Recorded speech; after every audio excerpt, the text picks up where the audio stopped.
বাচ্চা থেকে বয়স্ক, বিশেষ করে যাদের শরীর একটুতেই দুর্বল হয়ে যায় আর যারা একটুতেই অসুস্থ হয়ে পড়েন, যেমন ধরুন হালকা শীত পড়ছে তখনও ঠান্ডা লেগে যাচ্ছে, আবার একটু গরম পড়ে যাচ্ছে তখনও ঠান্ডা লেগে যাচ্ছে। তো এরকম অল্পেই যারা অসুস্থ হয়ে পড়েন, আর বিশেষ করে যাদের বয়স্ক মানুষ, যাদের শরীরে ক্যালসিয়ামের অভাব আছে, রক্তাল্পতা আছে যাদের, এবং বিশেষ করে যারা ডায়েটে আছেন, তাদের জন্য কিন্তু আজকের রেসিপি যেমন ইউনিক আর তেমনই কিন্তু হেলদি। তো নমস্কার, কেমন আছেন সবাই? আশা করি সকলে খুব ভালো আছেন, সুস্থ আছেন। বন্ধন ব্লগসের আবারও একটি নতুন রেসিপিতে আপনাদের সকলকে স্বাগত জানাই। তো আজকে কি বানাবো সেটা তো আপনাদেরকে বলাই হয়নি। আজকে বানাবো মাটন স্টিউ, বা এটাকে টেংরির জুসও বলা হয়। তো সেই জন্য আমি এই যে মাটনের টেংরিগুলো ভালোভাবে পরিষ্কার করে নিয়েছি বাড়িতেই, কিন্তু আপনারা চাইলে এটা মাটনের যে শপ থাকে সেখান থেকেও কিন্তু ক্লিন করিয়ে নিতে পারেন। তো আমি পুরো প্রিপারেশনটা যেহেতু প্রেসার কুকারেই করব, সেই জন্য এটা প্রেসার কুকারেই আমি রেডি করছি। তো সর্ষের তেল দিয়ে তার মধ্যে গোটা গরম মশলা, তেজপাতা ফোড়ন দিয়েছিলাম, তার মধ্যে দিয়ে দিচ্ছি একটু পেঁয়াজ কুচি।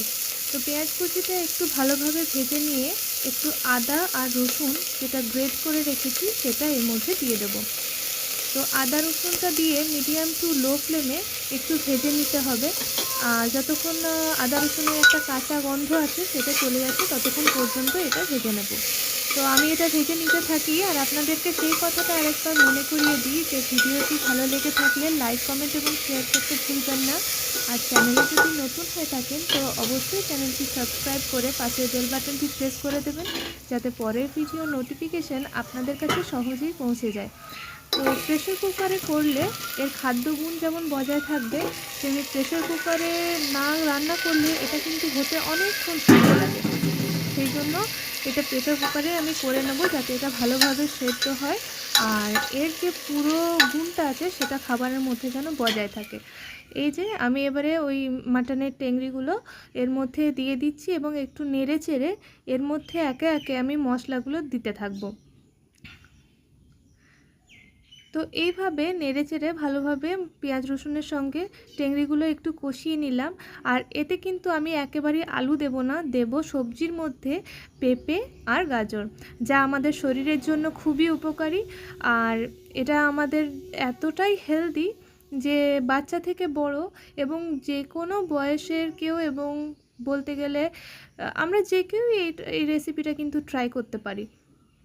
আর বিশেষ করে যখন একটু বৃষ্টি টিষ্টি পড়ে আর তারপর ধরুন একটু ঠান্ডা ঠান্ডা আছে, এরকম সময় এই সমস্ত স্টিউয়ের রেসিপি কিন্তু খেতে বেশ ভালো লাগে, তাই না?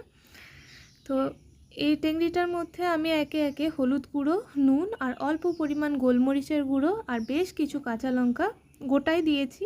তো এই দিয়ে ভালোভাবে একটু কষিয়ে নেব। তো দেখুন, বেশিক্ষণ কষাতে হবে না। এটা তো ধরুন আমি মাটন রান্না করছি না, এটা যা রান্না হবে এটা একেবারে স্টিমেই রান্না হবে। সেই জন্য অল্প একটু কষিয়ে নিয়ে আমি এর মধ্যে পরিমাণ মতন জলটা অ্যাড করব। এই যে বেশ কিছুটা পরিমাণ জল আমি এর মধ্যে অ্যাড করে দিয়েছি। এবারে ভালোভাবে মিশিয়ে নিলাম। আর চলুন এবারে প্রেসারের ঢাকনাটা বন্ধ করে দিই আর সেদ্ধ হওয়া পর্যন্ত অপেক্ষা করি।